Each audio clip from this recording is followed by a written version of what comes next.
My son tried to poison me with a bowl of soup at my favorite restaurant. I watched him grin as my throat constricted. I watched him back away as I collapsed. He had planned everything, the dinner, the timing, even the time I would die. What Preston didn't know was that my best friend sitting next to him held something that could save my life, that I would survive, that his younger brother would find what he had hidden. 3 weeks later, I rolled into that meeting room in a wheelchair, and Preston's face was deathly pale. They thought the old man was dying. They were wrong. What happened next ruined it more than any poison. Comment your location below while I tell you what happened that night at Le Jardin's Secret, because this story gets darker than you think, and I need to know someone's actually hearing this. The first spoonful tasted like triumph. Rich truffle oil pulled across my tongue, earthy mushrooms melting into cream so perfect it belonged in dreams. Around the table, 7 faces glowed in candlelight. My sons Preston and Simon Preston's wife, Gwendolyn, my oldest friend, Jim Wells.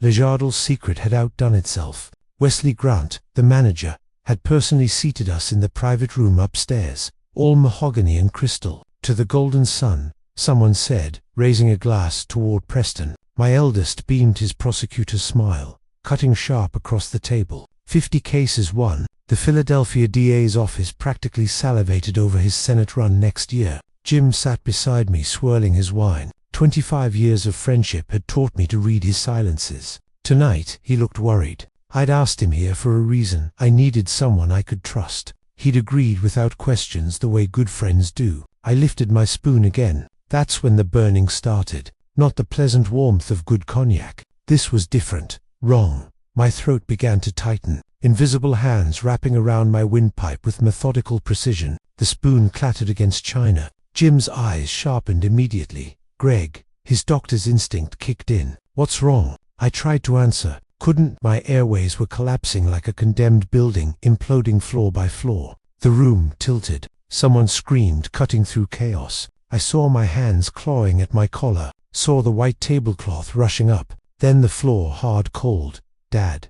Simon's voice cracked with panic. His face appeared above mine. Suddenly, 12 years old again. His hands fumbled at my tie. Someone call. Simon. Jim's command cut through like a blade. Already on his knees beside me, one hand checking my pulse, the other reaching into his jacket. You call 911 right now. Anaphylactic shock. Le Jardin's Secret, Rittenhouse Square. Goads through narrowing vision.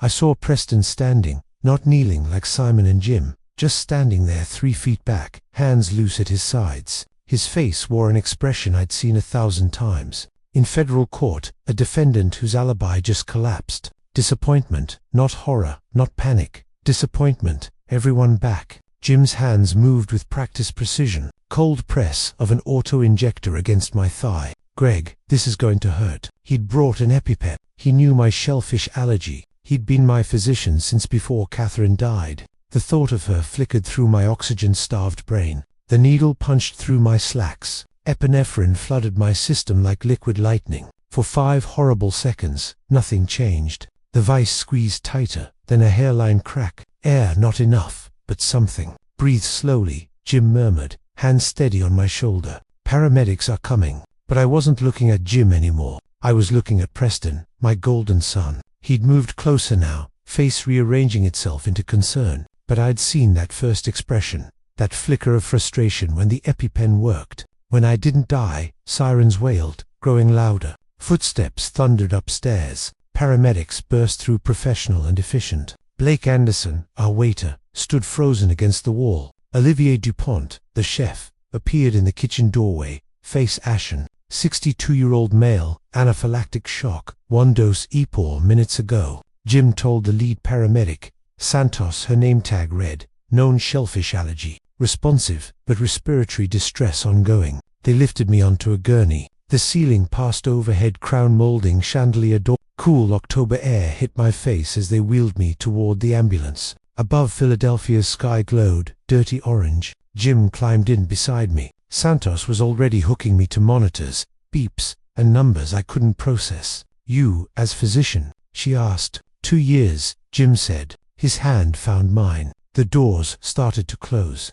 Through the gap, I saw Preston on the cobblestone sidewalk. hand raised in some gesture that might have looked like concern to anyone who hadn't seen his face when he thought I was dying. I pulled Jim closer. My voice came out raw, broken, but clear enough. Jim, each word cost me. Check the soup. It was Preston. The door slammed shut. The ambulance lurched forward, sirens screaming into the Philadelphia night.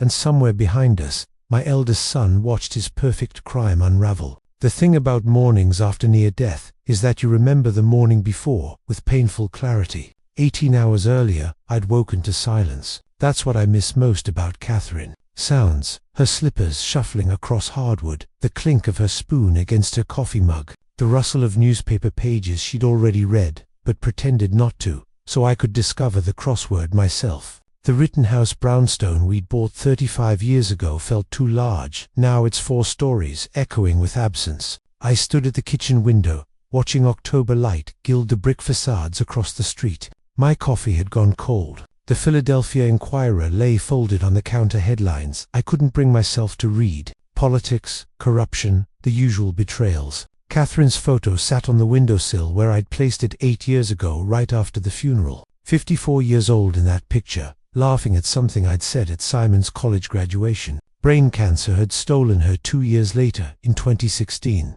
The boys had been 27 and 32.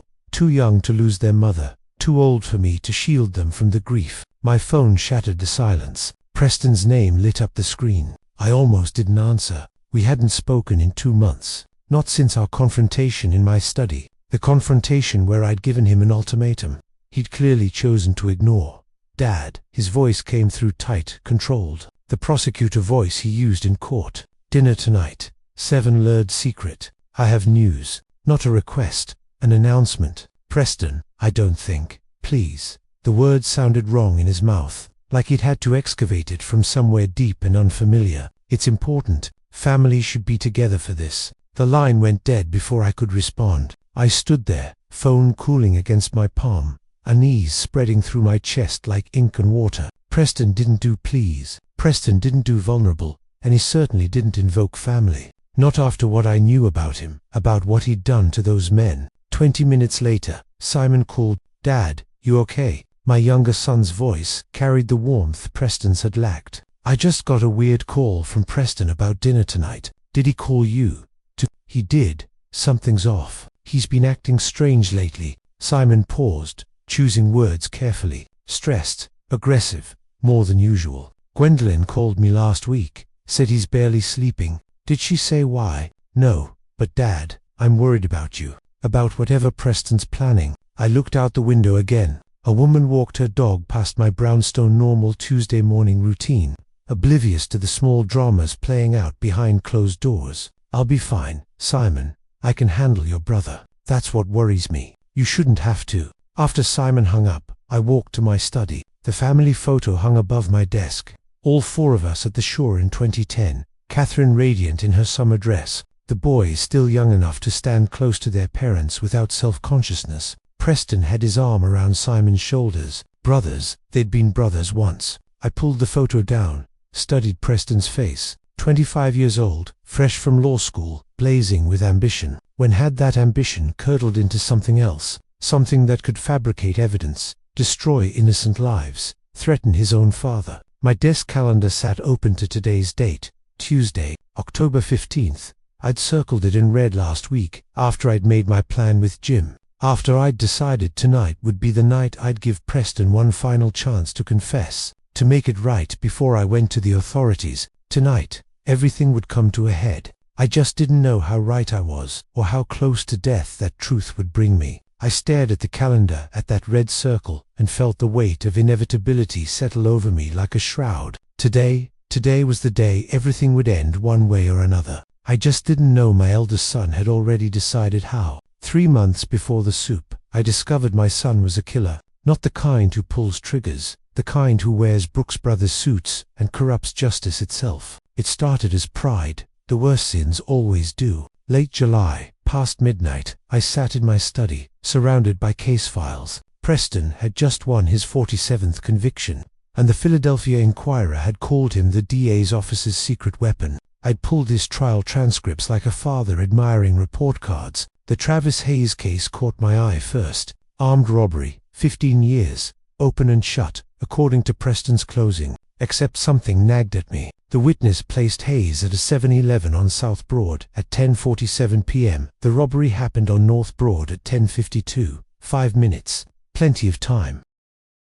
I pulled traffic camera archives, a benefit of federal court connections. At 10:51, Travis Hayes's car sat in construction traffic on I-76. No way he'd made that store. My hands started shaking. Preston's discovery files showed an alibi witness had come forward. A gas station clerk who sold Hayes cigarettes at 10:49, 7 miles from the robbery. That witness never testified. The defense never knew he existed. Preston had suppressed exculpatory evidence. One case could be oversight. I told myself that as I reached for the next file. Daniel Crawford, aggravated assault, 12 years. The witness had initially described the attacker as 6'2" with a tribal tattoo. Crawford was 5 feet 8, with no tattoos. Preston's private notes found in his locked drawer, using a key I'd given him at 16, said simply, "Witness coached. Height discrepancy inadmissible. If defense doesn't notice, they hadn't noticed." The third file confirmed it. Javier Reyes, drug possession, 10 years. The search warrant listed the wrong address, an error making the evidence inadmissible. Preston had filed a corrected warrant 3 days later, backdated the paperwork, buried the original. I found it paper-clipped to the back of a motion. His post-it note, original keep for insurance. Insurance. He'd known it was wrong. I pulled up the Department of Corrections database. His mother had written the warden. My son was innocent. He told me every day I should have believed him.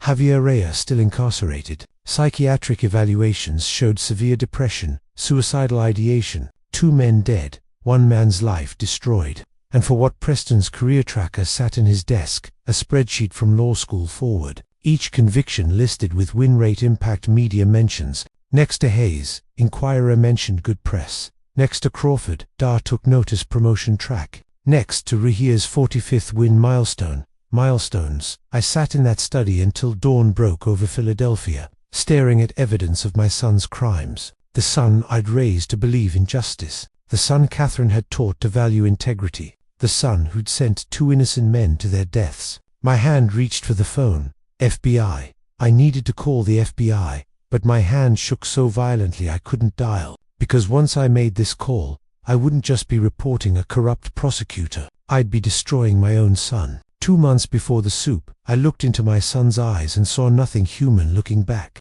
I'd rehearsed the confrontation for days. What I'd say, how I'd say it. I'd imagined Preston breaking down, confessing, begging forgiveness. I'd imagined Catherine's voice guiding me, firm but compassionate.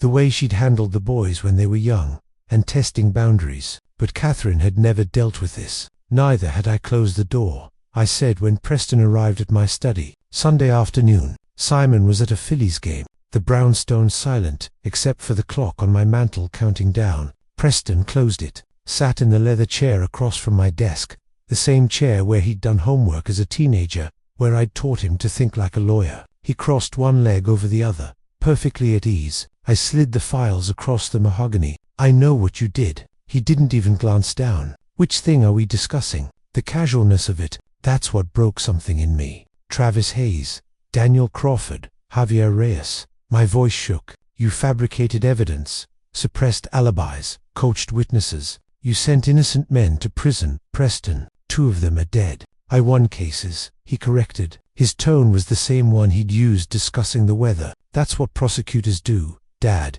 We win. Not like this. Not by destroying innocent. Were they innocent?" Preston leaned forward, and for the first time I saw animation in his face. Hayes had 3 priors. Crawford was a known associate of the Kensington crew. Reyes had drug connections going back to high school. Maybe they didn't commit those specific crimes, but they weren't exactly Boy Scouts. That's not how justice works. That's exactly how justice works. Preston smiled, the same smile that had charmed juries, judges, the media. "The system isn't about truth, Dad. It's about narratives. I just made sure the right narrative won." I felt like I was drowning. 2 men are dead. They killed themselves in prison because no one believed them. The files sat between us, damning and ignored. He hadn't even looked at them. "I'm giving you 2 weeks, I said. My hands were shaking again, so I pressed them flat against the desk. "Turn yourself in the Pennsylvania bar, the DAS office, I don't care. Make this right, or I'm going to the FBI.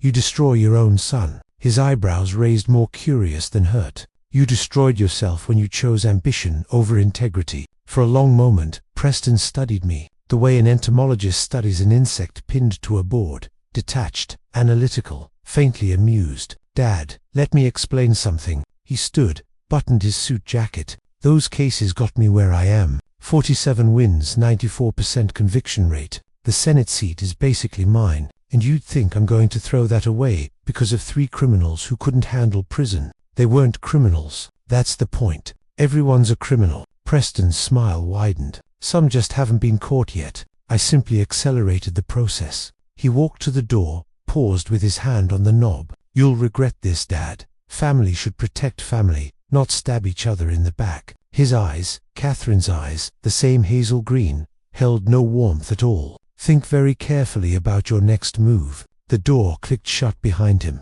I sat alone in that study as afternoon light slanted through the windows, illuminating dust motes that drifted like ashes. The clock on the mantel kept ticking. The files sat on my desk, evidence that would destroy my son's life. That's when I understood that wasn't a plea. It wasn't even an argument. It was a threat. 1 month before the soup, I cut Preston out of half his inheritance. Edmund Finley's office sat in a converted townhouse on Walnut Street, all exposed brick and reclaimed wood, trying to make estate law feel less like preparation for death. I'd known Edmund 15 years. He'd handled Catherine's will, helped me navigate the legal maze of grief. Now I was drowning again, but in different waters. Greg, are you certain? Edmund's hands hovered over the document. This kind of change will cause conflict. That's the point. The old will lay between us. Dated 2018. Simple, straightforward, 50/50ths, split. Preston and Simon each getting $13.5 million.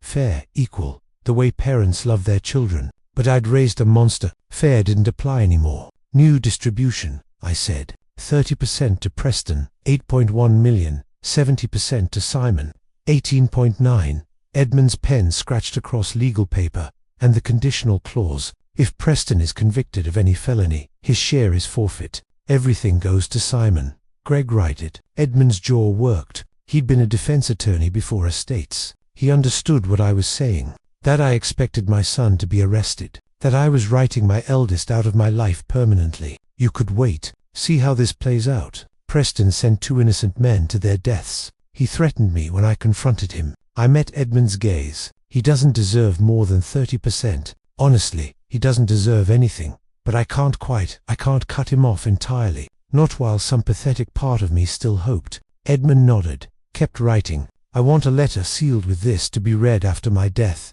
explaining why that could be used in court if Preston contests. Let him contest. Let it all come out in probate. My hand shook as I signed. Gregory Thomas Donovan. The signature looked wrong, shaky, and old. I'll file this tomorrow, Edmund said. Does Preston know? No, keep it confidential. Of course. 3 weeks later, I called Edmund with a question about trust language. Technical, boring. We talked maybe 5 minutes. I didn't know Preston had followed me that morning. Didn't know he'd parked down the block, watched me enter Edmund's building. Didn't know he'd been tracking my movements since our confrontation.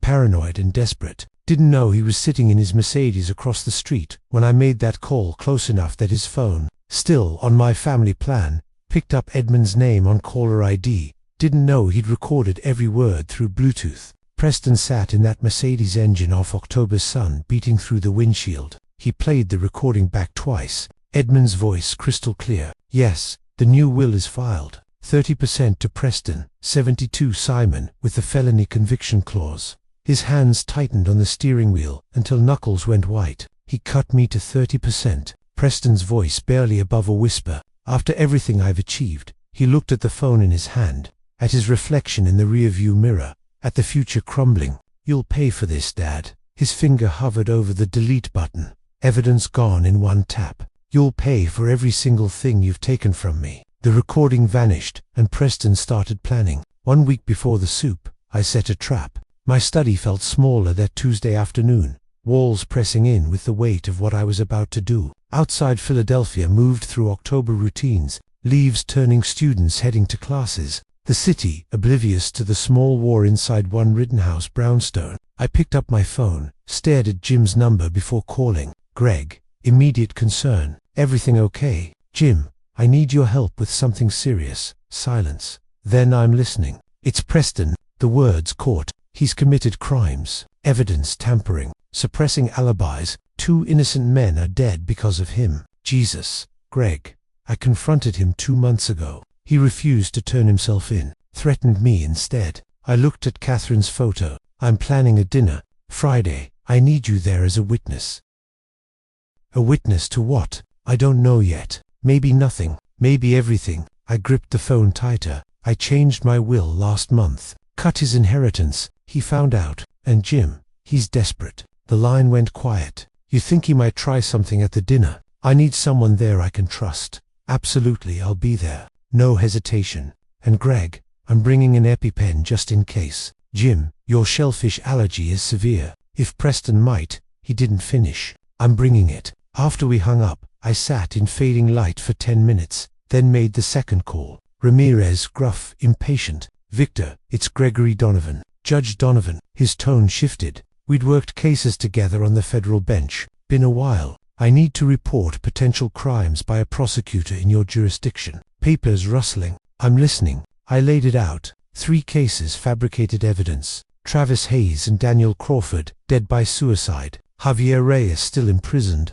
Preston's notes proving he'd known. That's serious. Judge, you have proof. Files, notes, everything. But Victor, he's my son. I'm giving them one last chance. Dinner tomorrow night. A chance to confess before I bring everything to you officially. You're not going in wired. No, but my physician will be there, Dr. James Wells. If anything happens, he'll contact you immediately. Ramirez exhaled slowly. Judge cornered animal's bite. If Preston knows you're onto him, I know the risks. Do you? Because I've seen what people do when their lives are about to implode. I know my son. Do you? The question hung there ugly and necessary. Because the son you're describing doesn't sound like the son you think you know. After he hung up, I pulled up my email, drafted 3 messages to Preston family dinner, 7 p.m. Le Jardin secret, time we talked to Simon, please come, important family matter, to Jim, see you tomorrow, old friend, thank you. My finger hovered over send.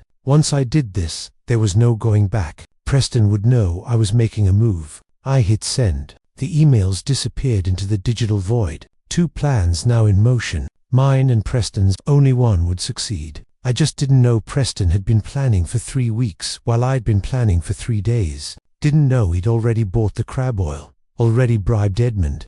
Already researched beta blockers and how to make murder look like an accident. I thought I was setting a trap. I was walking into one. Later, from evidence collected during the investigation, I learned what Preston did in those final 2 weeks. How meticulously he planned my murder. It started the night he intercepted my call with Edmund. The night he learned I'd cut him to 30%. Preston sat in his Center City penthouse, the one he'd bought with his prosecutor's salary and Gwendolyn's trust fund, and did what he always did when facing a problem. He researched Google search history recovered from his laptop. Shellfish, allergy, fatality rate, anaphylaxis death statistics. Can anaphylaxis be induced intentionally? Then, around 2 a.m., beta blockers' effect on epinephrine. That's when he found it. The perfect murder weapon hiding in plain sight. Beta blockers, drugs used for heart conditions, anxiety, blood pressure block, adrenaline receptors. They're why doctors ask about them before prescribing because if you're taking beta blockers and go into anaphylactic shock,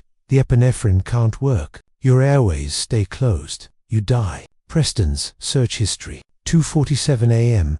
Undetectable beta blockers in food. By dawn, he had his method, but he needed insurance. If I died and the original will stood 3,070 split, he'd lose millions. He needed the old 50/50ths restored. Better yet, he needed more. Edmund Finley's daughter gave him leverage. Isabel Finley, 16 years old, had been fighting leukemia for 3 years. The experimental treatment in Switzerland, her last hope, cost $450,000. Insurance wouldn't cover it. Edmund had already mortgaged his house, emptied his retirement. He was $450,000 short of saving his daughter's life. Preston's calendar, October 1st, meeting EF private. They met at a coffee shop in Old City. Edmund's statement to police later described it. Preston slid an envelope across the table. said it was $450,000 in cash, said all I had to do was forge one document. Edmund had refused initially. Then Preston showed me photos of Isabel from her Facebook, asked how I'd feel watching her die, knowing I could have saved her. Edmund's voice had broken during his confession. He said no one would ever know. Judge Donovan was old, would die eventually anyway. This just accelerated things. Edmund took the money. 3 days later, he produced a new will, notarized, witnessed by 2 temporary clerks who didn't exist. The will gave Preston 85%, $2,295 million. Simon 15%, $4,105 million. Preston's notes found on his laptop. New will filed at EF office. Original, hidden at his residence. If question contest claim, undue influence on old man settle for 50/50ths. Either way, win. But the will was only half the plan. The murder required precision. Preston's browser history. October 3rd, purchased no prescription propranolol, a common beta blocker. He found a Canadian pharmacy that didn't ask questions. October 8th, crab oil extract culinary supplier, Philadelphia. October 10th, how long does propanol stay in system? He practiced, dissolved the propanoil in whiskey, my drink of choice. The dosage needed to be enough to block the epinephrine, but not enough that I'd notice side effects before dinner. 30 milligrams. Slipped into my morning coffee the day of the dinner. I'd drunk it without knowing. Felt maybe slightly more tired than usual. Blamed it on stress. Preston's final search, October 15th, 6 a.m. anaphylaxis, death time without treatment. Answer 12 to 15 minutes. Faster if the victim has high levels of beta blockers preventing epinephrine from working. He had everything arranged. Edmund bribed. The fake will filed. The beta blockers purchased. He'd even confirmed with Lajada's secret that Chef Olivier could prepare a special soup. My father loved shellfish, but make one without. For me, I'm allergic. He told them he was allergic. The perfect cover. No one would suspect the son with the same allergy. All he needed was for me to show up at that dinner. And I did, because I was planning my trap completely unaware I was walking into his. The day of the dinner arrived, October 15th, Friday. 2 men with 2 plans converged on Lujadan's secret. One of us was trying to save his son's soul. One of us was trying to commit the perfect murder. Only one plan would succeed. I arrived at Lujadan's secret at 6:45 minutes early. A habit from 30 years on the bench controlled the room by arriving first. Except Preston had beaten me to it. He stood near the windows of our private dining room, perfectly framed against the Philadelphia skyline, talking to Wesley Grant about wine pairings. His suit was impeccable charcoal. Tom Ford tie nodded with precision. He looked like success incarnate, like a man with nothing to hide. Dad, his smile could have sold magazines. Glad you made it. Something in his eyes didn't match his mouth. Simon arrived 10 minutes later, slightly breathless apologies tumbling out. Sorry, trial ran late. He stopped when he saw my face, crossed the room, and pulled me into a hug. You okay? You seem tense. Long week, I said, which wasn't a lie. Preston's been weird all day. Kept texting me, asking if I was definitely coming. Simon lowered his voice. What's this about, Dad? Before I could answer, Jim appeared in the doorway. Relief flooded through me so suddenly, my knees almost buckled. Just seeing him there, solid, dependable. Jim made the air feel less suffocating. Jim Wells, I said to the table voice, steady despite everything. Old friend, known the family 25 years. To Preston, I invited Jim. Hope that's all right. Preston's smile froze for half a second. Of course, the more the merrier. But his eyes tracked Jim like a predator, watching an unexpected variable enter its territory. Gwendolyn arrived in a swirl of perfume and nervous energy, kissing cheeks, complimenting the decor. Wesley brought champagne. Blake, our waiter, distributed menus with practiced elegance. Preston stood to make a toast. To family, he said, glass-raised face radiating warmth that never quite reached his eyes. To success, to the future, we're all building together. We drank. The champagne tasted like ashes in my mouth. Jim sat beside me, his presence a lifeline. Our eyes met briefly. He saw it too. Whatever was wrong with this dinner, whatever trap was being set, we both felt it tightening. Simon leaned across the table. Preston, what's the big news? You sounded urgent on the phone. All in due time, little brother. Preston's smile widened. Let's enjoy the meal first. Appetizers arrived. oysters for Preston and Gwendolyn fig, and prosciutto for the rest of us. The conversation flowed around surface things. Simon's latest case, Gwendolyn's gallery, opening my thoughts on the upcoming election. Normal family dinner talk masking something rotten underneath. Wesley presented the soup course personally. Chef Olivier's specialty tonight, wild mushroom and truffle bisque. He's particularly proud of this batch. Sounds perfect, Preston said. Then casually, actually, if you'll excuse me, restroom. He stood headed toward the hallway where the bathrooms were located, then turned toward the kitchen instead. I watched him through the service window. Couldn't hear what he was saying, but his body language was all wrong. Leaning in too close to Chef Olivier, one hand on the man's shoulder, too intimate, too urgent. Jim noticed, too. Greg, his voice quiet. Should we? I don't know, I admitted. Simon followed my gaze. What's he doing in the kitchen? Preston laughed at something, Olivier said, clapped the chef on the back, started walking back toward us. I should have followed him, should have demanded to know what that conversation was about, should have trusted my instincts, screaming that something was catastrophically wrong. But I hesitated because he was my son, because some pathetic part of me still wanted to believe he wouldn't. Actually couldn't. Actually, Preston slid back into his seat. Sorry about that. Wanted to compliment the chef personally. 2 minutes later, Blake brought the soup. 8 bowls of perfect steaming mushroom bisque, garnished with fresh thyme and drizzled with truffle oil. 7 of them were exactly what they appeared to be. One had been modified in that kitchen while Preston distracted Olivier. I just didn't know which one until I picked up my spoon. I should have followed him to the kitchen. That thought would haunt me later, how close I came to preventing everything. But in that moment, with Preston sliding back into his seat, looking flushed, I convinced myself I was being paranoid. Sorry about that, Preston said, smoothing his napkin. Wanted to compliment Chef Olivier personally. Simon leaned toward me. Dad, what's going on? You look ready to bolt. Just tired. I lied. Blake appeared with 8 bowls of soup, steam rising in elegant curls. The aroma of truffle and thyme filled the room. The presentation was museum quality. Perfect circles of velvety bisque, garnished with microgreens and drizzled with dark oil that caught candlelight. Chef Olivier's wild mushroom truffle bisque, Wesley announced. One of our signature dishes. Blake placed the bowls with practiced precision. When he set mine down, I noticed immediately the oil on top had a slightly different sheen. Thicker, more golden than amber. Probably just the light. Different truffle oil, maybe. Preston was watching me. Not obviously. He'd turned toward Gwendolyn, but his eyes kept sliding back to my bowl, checking, waiting. Jim talked to Simon about the filly's voice, steady. He hadn't touched his soup yet. Neither had Simon. Dad, you're not eating. Preston's voice carried enough concern to sound genuine. Not hungry. Everyone looked at me. I picked up my spoon. Heavy silver. The restaurant's monogram etched into the handle. Actually, I wanted to try it first. Dad. Preston's interruption was smooth, accompanied by that smile. Chef made it special. You'll love it. The way he said special made my skin crawl. But everyone was watching, and I was tired. And some stupid instinct toward normally made me lift the spoon to my lips. The first taste was extraordinary. Rich, earthy umami layered with truffle depth, cream like silk. For 5 glorious seconds, I thought maybe I'd been wrong. Maybe Preston really had just complimented the chef. Then my throat began to burn, not the pleasant warmth of soup. This was chemical, wrong, like barbed wire through my esophagus. I set the spoon down, reached for water. The burning intensified. My throat was closing, not gradually, rapidly, like someone pulling a noose tight. The water glass slipped from my hand,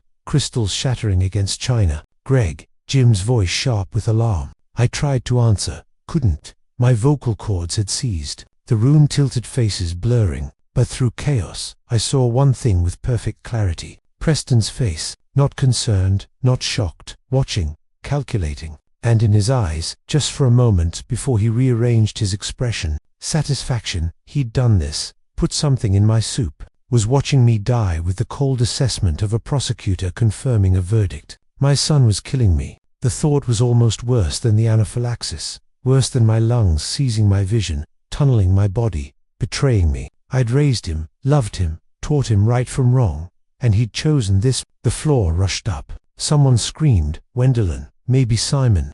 Hands grabbed at me, but I was already falling, drowning in my own body's reaction to whatever poison Preston had laced through that perfect soup. My last conscious thought before darkness, I'd walked into his trap after all, and it was perfect. 3 days after the soup, I woke to the steady beep of monitors and Simon's tear-stained face. "Dad," his voice cracked. Thank God. My throat felt like someone had taken sandpaper to it. Every breath burned. The fluorescent lights of Pennsylvania Hospital's ICU were too bright. The antiseptic smell too sharp. I tried to sit up, but Simon's hand pressed gently against my shoulder. "Don't move. You're okay. You're going to be okay." A doctor I didn't recognize appeared beside the bed, late 40s, competent looking. His name tag read Dr. Matthew Breener, Cardiology. He checked the monitor, then turned to me with the carefully neutral expression doctors wear when delivering serious news. "Judge Donovan, I'm Dr. Breener. You suffered severe anaphylactic shock 3 days ago.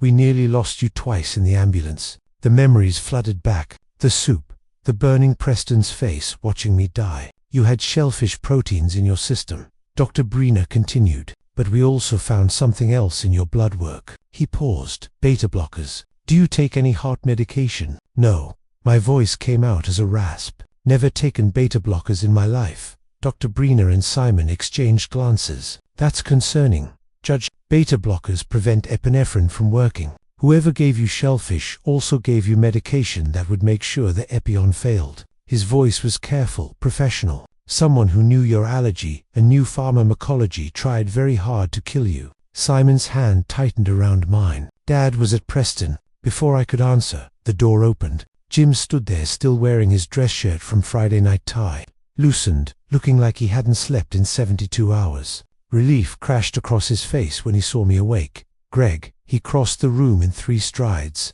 "Thank God." "Jim," my throat made speaking agony. "The soup." "I know." He pulled the chair close, sat down heavily. "I saved your bowl. Gave it to police immediately after the ambulance left. I wasn't letting anyone touch that evidence." He looked at Simon, then back to me. "Greg, I called Detective Ramirez like you asked. He's been waiting. Are you strong enough?" I nodded. Jim stepped into the hallway, returned with a man I recognized from 15 years of courthouse interactions. Detective Victor Ramirez, Philadelphia homicide. He'd aged well, still sharp-eyed and skeptical, the kind of cop who didn't take anyone's word for anything. Judge Donovan Ramirez approached the bed. "Good to see you conscious. Dr. Wells here's been keeping me updated." He held up an evidence bag containing my soup bowl sealed and labeled. "Lab-confirmed shellfish contamination, specifically crab oil. High concentration mixed throughout the soup." His eyes locked onto mine. "But it's the beta blockers that concern me more. Dr. Breener's report shows propranolol in your system. 30 milligrams. That's not accidental. That's premeditated." "Where's Preston?" The question hurt to ask. Simon's jaw tightened. "Playing the concerned son. Visited yesterday. Brought flowers. Told the nurses how devastated he was. Asked repeatedly when you'd wake up." His voice dropped. "Dad, I don't trust him. The way he looked at you in that ambulance." "I saw it too," Jim said quietly. "That wasn't grief on his face, Greg. That was calculation." Ramirez pulled out a notepad. "Judge, I need to ask directly. Do you believe your son, Preston Donovan, attempted to murder you?" The monitors beeped steadily. Outside the room, hospital life continued. Nurses chatting gurneys, rolling the ordinary machinery of healing moving forward. I looked at Simon, at Jim, at Ramirez. "Yes," I said, "and I can prove it." Ramirez leaned forward. "I'm listening. I need my attorney, Raymond Sheffield. And detective, I need you to investigate everything Preston's touched in the last month. His laptop, his phone records his financial transactions." My voice grew stronger despite the pain. "He didn't just try to kill me. There's more. Much more." Simon's face had gone pale. "Dad, what else did he do?" I closed my eyes, saw Travis Hayes hanging in his cell, Daniel Crawford overdosing on smuggled pills, Javier Reyes staring at walls waiting to die. "Everything," I whispered. "He did everything." Simon told me what he did next. 2 days later, his voice still shaking. "I couldn't just sit there, Dad, watching Preston play the devoted son, bringing you flowers, holding your hand while you were unconscious. He'd been pacing my hospital room. I knew what he'd done. I just needed proof." So on the 5th day, while Preston was at the hospital performing his concerned son routine, Simon drove to Preston's Center City penthouse. He still had the spare key from years ago, back when they were brothers, before everything fractured. The doorman recognized him, waved him through. Why would he question Preston's brother? The penthouse was exactly what you'd expect. Minimalist furniture, expensive art, floor-to-ceiling windows overlooking Philadelphia. Everything arranged to project success. Simon stood in the entryway. This was breaking and entering, career-ending for a public defender if caught. But he thought about me lying in ICU and pushed forward. Preston's study was locked, but Simon had watched Preston unlock it 100 times. For digits, law school graduation year. The lock clicked open. The laptop sat on the mahogany desk, closed but not put away. Preston's arrogance. He didn't think anyone would dare look. Simon opened it, expecting a password screen. It opened directly to the desktop. I almost laughed. Simon told me he still used the same password we'd shared as teenagers. Our old apartment number plus Mum's birthday. Never changed it. The desktop was organized with Preston's typical precision folders, labeled by case names, legal briefs, campaign materials, everything legitimate on the surface. Then Simon saw it. A folder tucked in the corner. Plan B, contingency. His hands shook when he clicked it open. Research documents on anaphylaxis. Articles about shellfish, allergy, fatality rates. A PDF titled, Medications that Block Epinephrine Response. A timeline in Excel. Dinner execution plan. October 1st. Secure funding. October 3rd. Purchase. October 8th. Arranged restaurant modifications. October 15th. Implementation. Implementation like I was, a business strategy. Screenshots of 2 wills. The old one showing 50/50ths. The new one showing 3,070. Preston had known exactly how much money he stood to lose. Then Simon found the audio file labeled Insurance, EF. He clicked play. Edmund Finley's voice nervous. Preston, I can't do this. Forging a will is Preston's voice smooth and cold. My father made a mistake cutting me out. Edmund, I'm correcting it, with your help, and $450,000. Your daughter needs that surgery, doesn't she, Isabel? Sweet girl. Be a shame if she died because you chose scruples over her life. Simon's stomach turned. He grabbed a USB drive from Preston's drawer. Of course, Preston had extras organized and started copying everything. The folder was massive. Research, timeline, audio files, screenshots of text with Chef Olivier,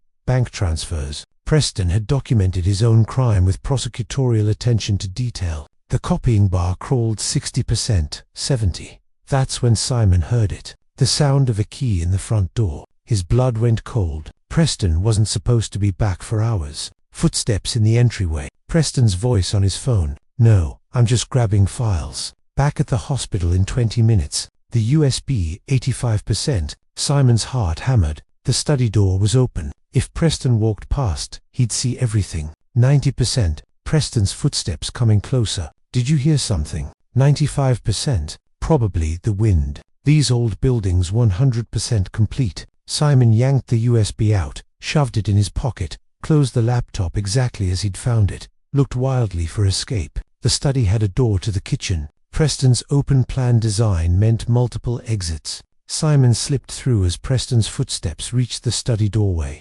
Weird, Preston muttered. Could have sworn I closed this. Simon pressed against the kitchen wall, barely breathing. Heard Preston moving around the study. Then footsteps retreating, the front door opening and closing. Simon waited 5 full minutes before moving. Then he ran. When he finally made it to his car, hands shaking so badly he could barely get the key in the ignition, he looked at the USB drive in his palm. Everything we needed to destroy Preston. I had it all. Dad, Simon told me later, eyes bright with tears. Everything. Simon told me about Edmund the next morning, voice tight with fury. The day after finding Preston's laptop, Simon had driven to Edmund Finley's office on Walnut Street. Concerned son's sick father needed to understand estate arrangements. All technically true, minus the attempted murder part. Mr. Finley, I need to see my father's will. He is very sick. I should understand his wishes. Edmund had gone pale. Actually, pale like blood draining from his face. Simon, of course. Edmund's hands trembled, pulling a file from his cabinet. The trembling of guilt, not grief. He laid the document on his desk like it might explode. Simon read it once, then again. This can't be right. Dad told me 70%. This says 15. This is the only version on file. signed and notarized 1 month ago. Show me the signing records. The witnesses. Edmund fumbled with papers. The witnesses were temporary staff. Temporary staff for a multi-million-dollar will. That's not standard.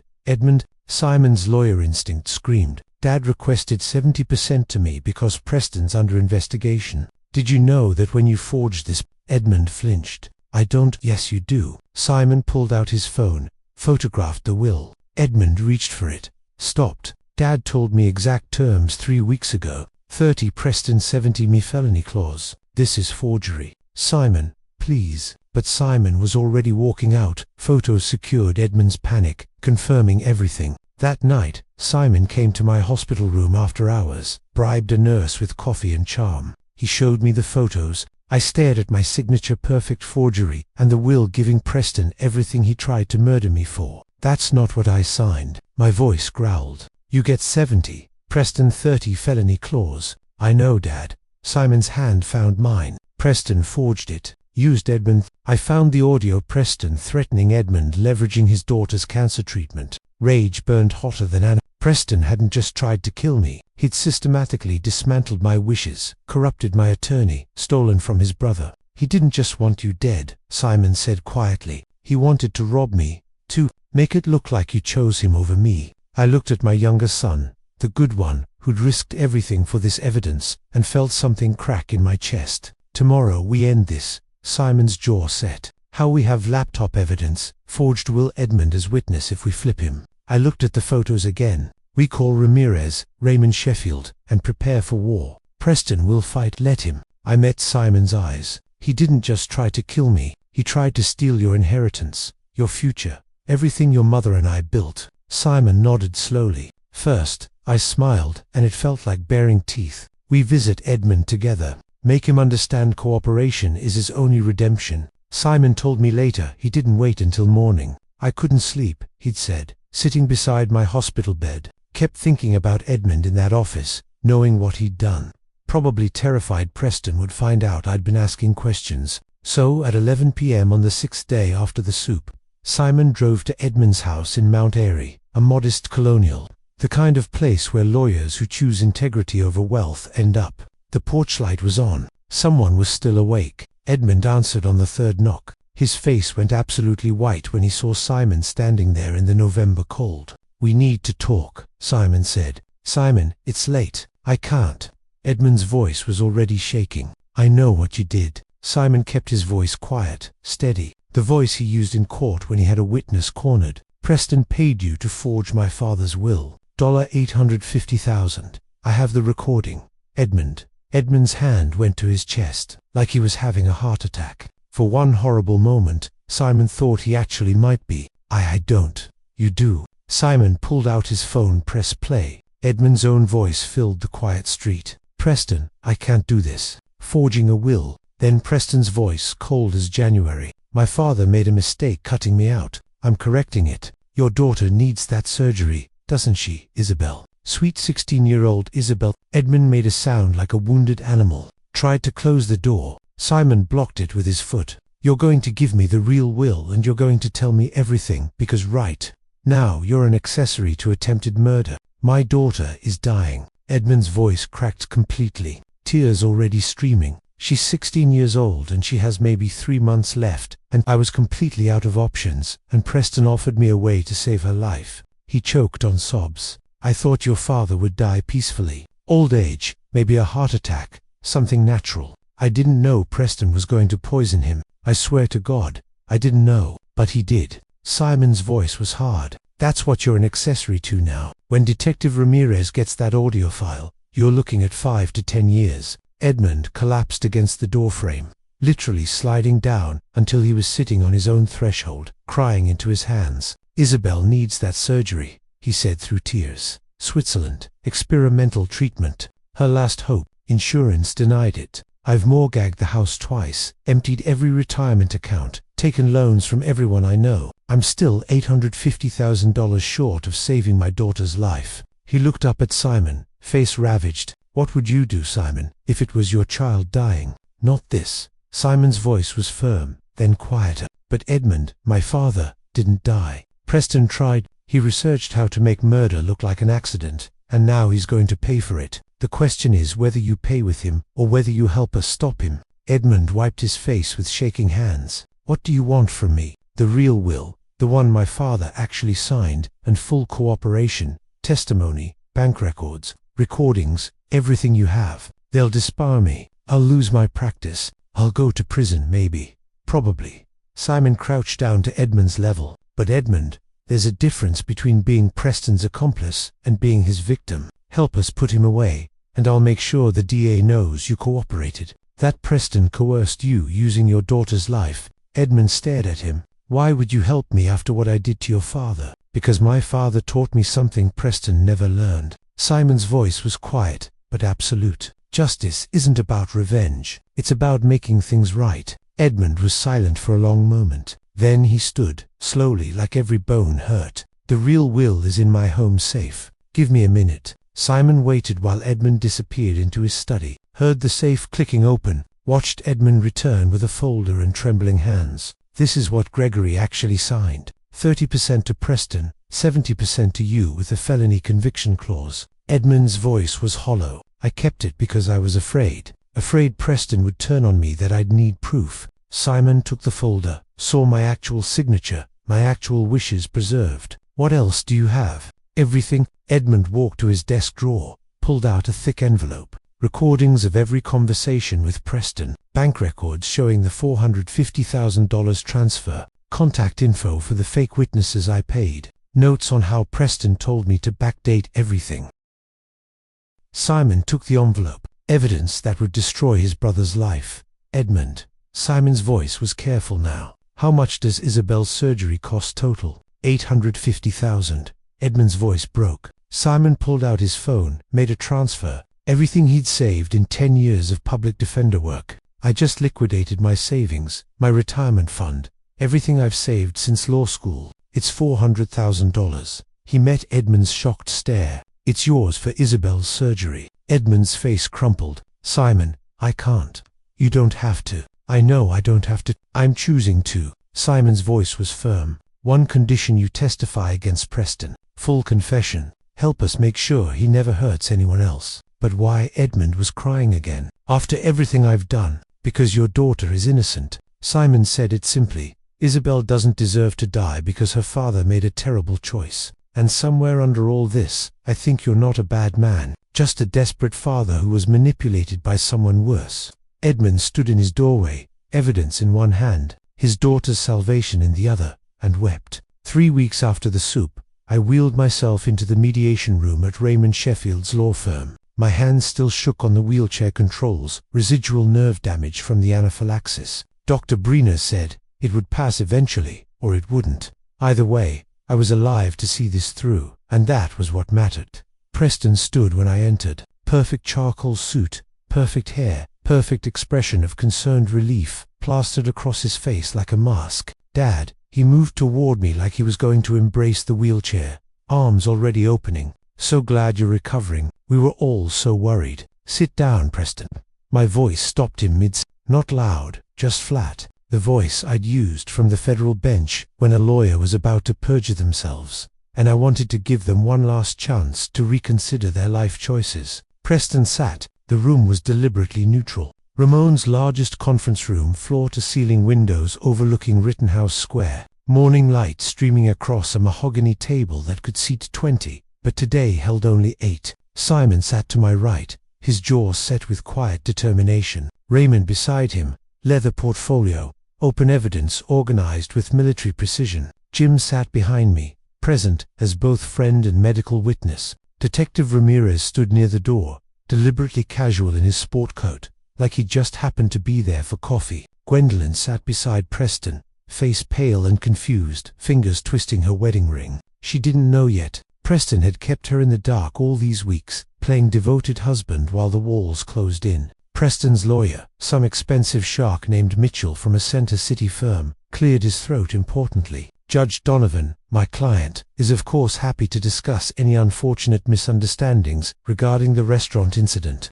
but I have to say, calling this a mediation when you've clearly already made accusations, this isn't about misunderstandings. I cut him off cleanly. This is about attempted murder." Gwendolyn gasped, hand flying to her mouth. Preston's hand shot out to grip hers, the performance of shocked innocence beginning. "Dad, that's insane." His voice carried exactly the right note of bewildered hurt. "The restaurant made a terrible mistake with your soup. It was tragic, but to suggest that I had anything to do with, you poisoned me." Each word came out clear, deliberate, measured. "You put shellfish in my soup and beta blockers in my system to make sure the EpiPen wouldn't work. You planned my death meticulously for 3 weeks. Preston laughed. Actually laughed like I'd made a joke in poor taste. "This is paranoid delusion. Dad, you nearly died. You're traumatized. You're not thinking clearly. Why on earth would I ever—" "Oh, for 14.85 million. I let that number hang in the air like smoke.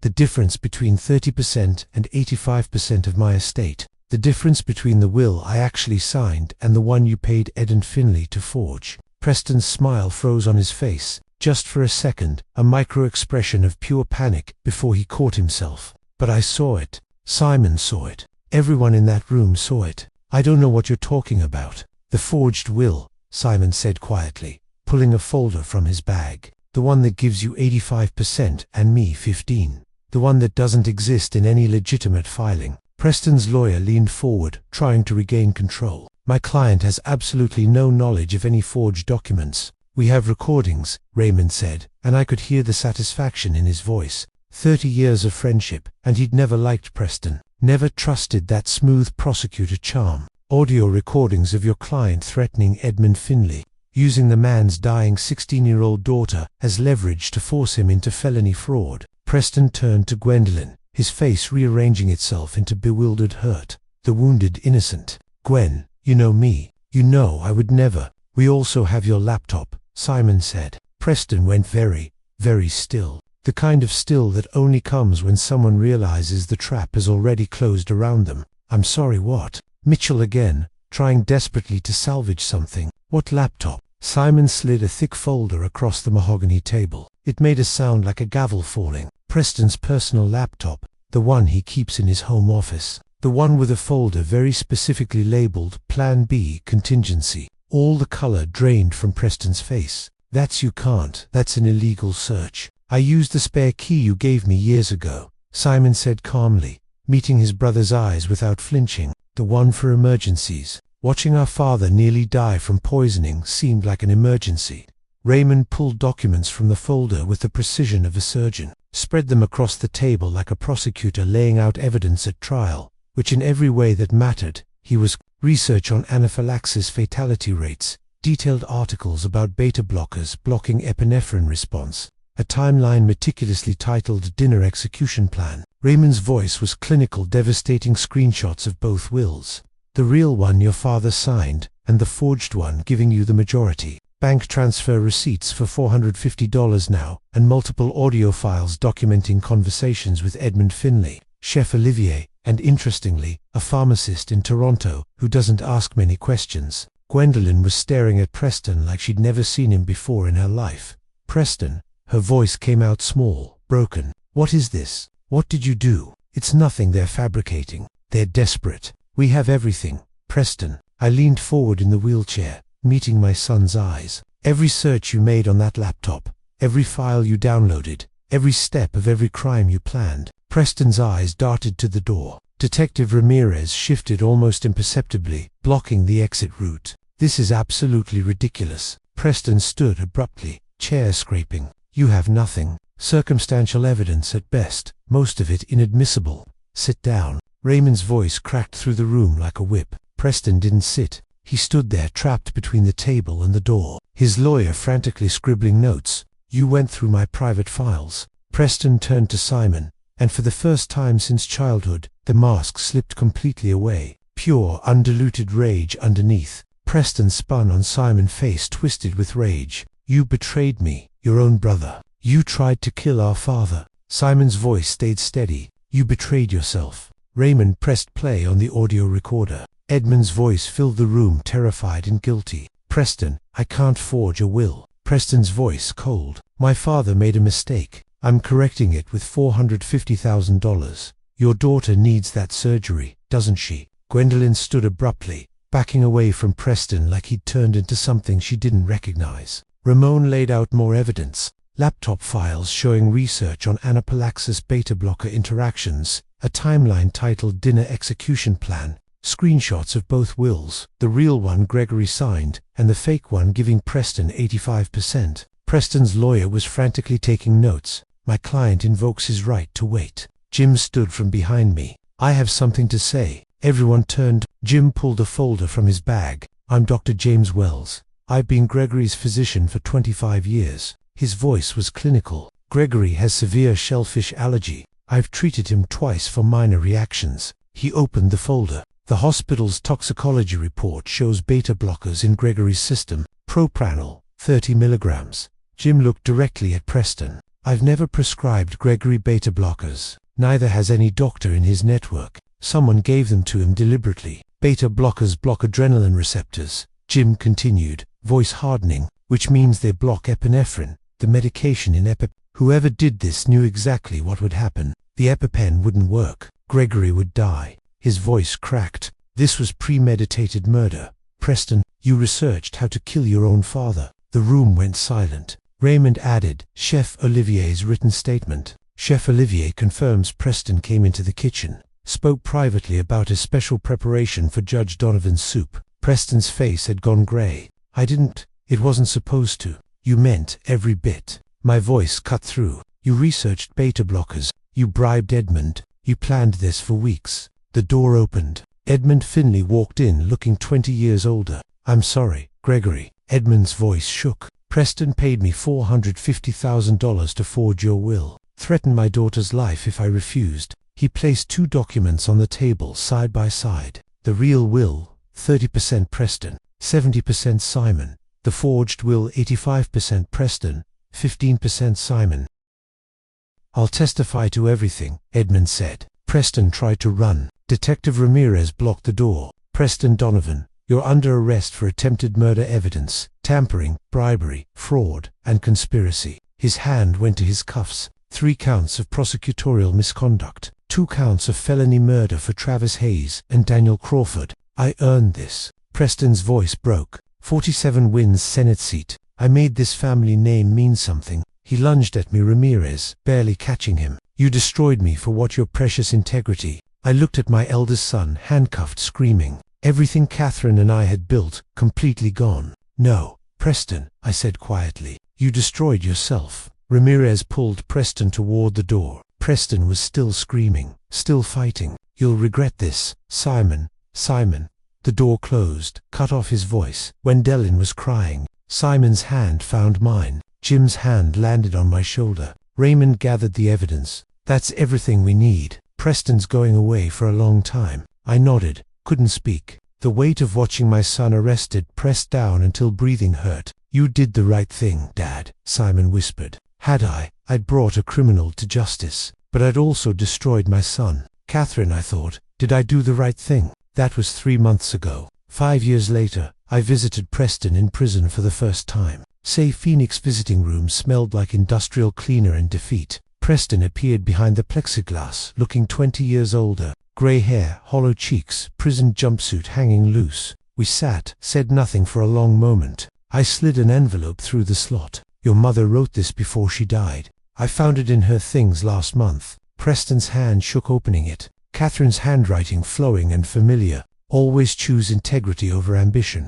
That's what makes a life worth living. Preston's face crumpled. First real tears I'd seen from him in decades. Mum would have been heartbroken, he whispered. She would have. I met his eyes, but she also believed in redemption. Preston, it's not too late. Outside, Simon waited in the car. We drove to the Innocence Project office, where Javier Reyes, finally exonerated after 6 years, hugged Simon with tears streaming. Simon had used his inheritance, helping all 3 victim families. Travis Hayes' daughter had a college fund. Daniel Crawford's mother had care for life. Javier had his freedom. Later, I stood at Catherine's grave, placed flowers. Our son became what I feared, but our other son became what you hoped. My voice caught. I think we did okay. I walked away as sunset over Philadelphia, casting everything in gold. Some families can't be saved, But just as true justice transcends blood, looking back on this true story, I see now what cost my family everything.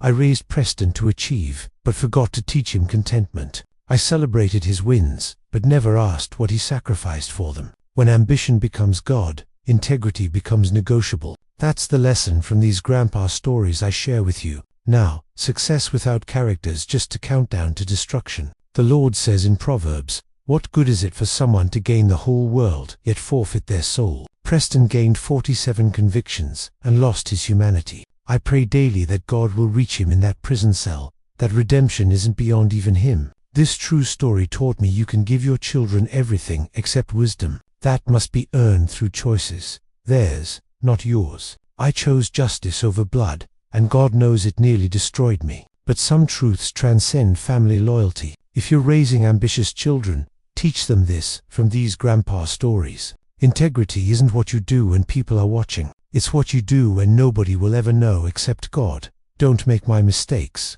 Build character first, success second. What would you have done in my place? Would you have turned in your own son? Share your thoughts below. And if this true story moved, you subscribe so others can learn from my pain. Thank you.